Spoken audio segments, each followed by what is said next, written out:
யோக ஞான சித்தர் ஓம் ஸ்ரீ ராஜயோக குரு சரணம்.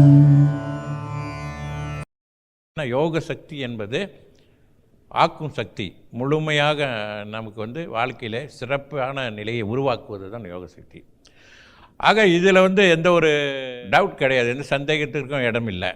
இதில் என்ன, ஏன் சிலர் இந்த ஆள் ஒரு நிலை, ஒரு ஸ்டெபிள் இல்லாமல் போகிறாங்க அப்படின்னு காரணம் என்னென்னா, தன்னோட நிலையை மறந்து போகிறாங்க. தன் நிலைனா தன் நம்பிக்கையை இழக்கிறாங்க. மனிதன் வாழ்க்கையில் இழக்கக்கூடாத ஒரே ஒரு விஷயம் என்னென்னா தன் நம்பிக்கை, இறை நம்பிக்கை. இந்த நம்பிக்கை இழந்துட்டு அப்போ வாழ்க்கையை முடிஞ்சிடுச்சிங்க. அப்புறம் அடுத்த ஸ்டெப்பு இல்லை. எனக்கு நம்பிக்கை இல்லை அப்படின்னு ஒரு மனிதன் நம்பிக்கை இழந்துட்டானா அவனை என்னன்னு சொல்லலான்னா, ஒரே வார்த்தையில் சொல்லணும்னா நடைப்பிணம். அதான் அவனை சொல்லலாம். ஏன்னா அவனுக்கு அப்புறம் அடுத்த இது ஒன்றுமே கிடையாது. ஆனால் எல்லாமே இழந்திருந்தாலும், பொன் பொருள் காசு சொத்து சுகம் எல்லாமே இழந்திருந்தாலும் நம்பிக்கை இருந்தால் எல்லாமே மீண்டும் பெற்றுடலாம் இறைவனால். அது யோக சக்தி பெற்றிருக்கீங்க, 100% மீண்டும் பெற முடியும்.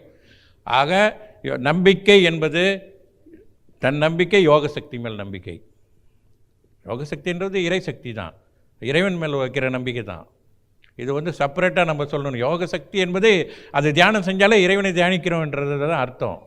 தியானம் இறைவன் அளித்த சக்தி தான் அது நமக்கு. ஆக எந்த சூழ்நிலையிலும் இதுதான் தடுமாட்டம். ஸ்டேபிள் இல்லாமல் போகிறாங்கன்னா அதுதான் விஷயம்.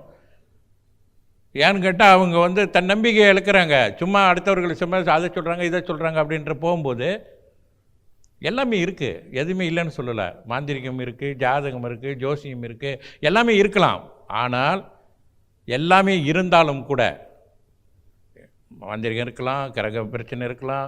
கிரகங்கள்னால் அது நிலையில் வேலை செயல்படுது அல்லவா. எல்லாமே இல்லைன்னு சொல்லலை, எல்லாமே இருக்குது. ஆனால் இவைகளை மட்டுமே நீங்கள் முழுமையாக நம்பி செயல்பட முடியாது. ஏன் செயல்பட முடியாதுன்னா, முதலில் உங்களை ஸ்டடி பண்ணணும். நீங்கள் ஸ்டடி பண்ணலைன்னா எந்த கிரகங்கள், உனக்கு 3 வருஷம் சுக்கிர தசை அடிக்கிறதுனால உங்களுக்கு சுக்கிர தசையில் காசு பண்ண வராது. நீங்கள் எதுவும் முயற்சி செய்யலைன்னா, நீங்கள் உங்களுக்கு ஸ்டடியாக இல்லைன்னா, ஒரு ஸ்டேபிளாக இல்லைன்னா, மன உறுதியுடன் நம்பிக்கையுடன் இல்லைன்னா, செயல்படலைன்னா, முயற்சி செய்யலைன்னா ஒன்றுமே இருக்காது. கிரகங்கள் அது பாட்டுக்கு போய்கிட்டு தான் இருக்கும். ஆக நம்மை நாம் சரிப்படுத்தி கொள்ள வேண்டும். அதுதான் ஃபஸ்ட்டு.